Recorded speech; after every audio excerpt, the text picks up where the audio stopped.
So in this video, I'm going to be showing you how to do a horizontal adduction PAILs contraction for the glenohumeral joint, otherwise known as the shoulder. And just to quickly review, when you go into horizontal adduction, the angle that's getting smaller, or this closing side, is the regressive angle. The angle that's getting bigger, or the opening side, is the progressive angle. Now, because we're doing a progressive angular isometric load, or a PAILs, when we get to end range adduction, we're going to be contracting into abduction. So we're contracting into abduction while at end range adduction, and that's going to allow us to load the lengthened tissue or the progressive angle of this motion. And so the setup is going to be you going on your side, make sure your head is supported, and in this case I'm using a kettlebell, but you can use a dumbbell if you have, or whatever weight that you can grab with your hand. And in order to get to end range horizontal adduction, you're going to have to go on your side and using your top arm, grabbing the kettlebell or dumbbell, you're going to actually try and transition into almost like a semi-supine position.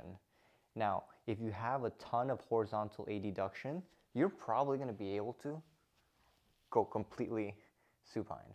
But for most of you, it's going to look almost like a half supine or semi-supine position. You can use your leg for support here. I'm also going to be using my elbow to help me create stability and allow me to irradiate or create tension. And so if we're trying to load this progressive angle or this lengthened tissue, we're going to try and lift this kettlebell off the ground. In order to keep it in isometric contraction, we're just going to try and hover a millimeter off the floor and keep it as close to the ground as possible. So you're going to take 4 seconds. You're going to irradiate, so you're going to drive your elbow into the floor, you're going to squeeze and irradiate through your abdomen, through your arm, through your torso. And then as you do that, you're slowly ramping up tension, and you're going to try and hover this kettlebell with your arm straight a millimeter off the floor.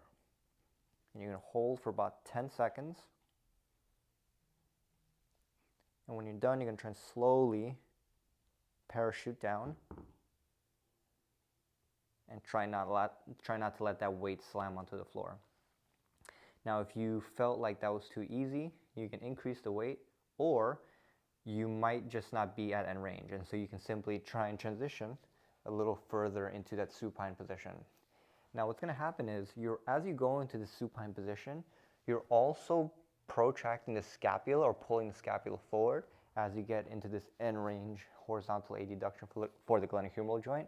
That's fine too, because being able to protract the shoulder and horizontally adduct is a couple motion that's very important. And so you're actually going to be able to load some of those scapular tractors in their fully lengthened position if you deliberately decide to do so. So you can actually get into the supine position, but instead of just trying to horizontally adduct just through your shoulder joint, you can deliberately try and get your scapula involved and peel the scapula away from that spine.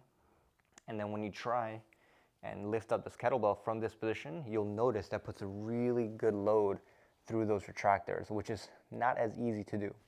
This long lever of keeping your arm straight really allows you to impose some good force through those tissues.